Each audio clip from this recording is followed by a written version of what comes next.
successa una cosa e volevo parlarvene. Sono stata qualche giorno con la febbre e sono stata davvero tanto male. Non come sono stata male quando ero stata operata al cuore e nemmeno quando sono stata operata all'utero, però ero comunque anche questa volta da sola in casa. Per fortuna, però, ci sono delle amiche e degli amici che mi scrivono, mi vengono ad aiutare quando ho bisogno.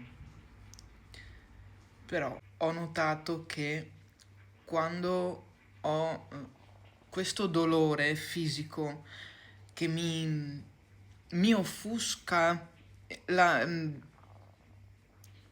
non so come spiegarvi. Sarà la rabbia, è una specie di rabbia che ho perché anche certe persone, certi conoscenti mi scrivono cose assurde del tipo, sai, come stai? Ho la febbre. Come mai? Ma come mai? Ma se ho le difese immunitarie basse, ho una malattia, ho problemi al cuore, come mai? No, pensare che ci sono persone che sanno che sto male e dicono di non avere il tempo per venirmi a portare, che ne so, la minestrina perché sono rimasta senza casa e, e poi vedo che sono in giro, poi me lo dicono, sono andato al cinema, sono andato al mercato, sono andato a teatro, grazie, onesto. Poi quando è ora di passare una giornata insieme, di divertirsi, quando c'è bisogno della Cristina, quando sta bene, ci sono tutti sempre pronti.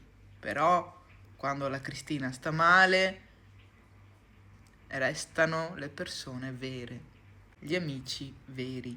Io di carattere non sono una persona attaccabrighe, una persona colma di ira, di rabbia, però quando mi capitano queste situazioni che sono da sola e sto male, mi sale una rabbia che anche senza volerlo io sono maleducata, sono cattiva e mi dispiace, io vi avviso che sono così, ci ho lavorato tanto, però purtroppo ricapita. Capita anche a voi?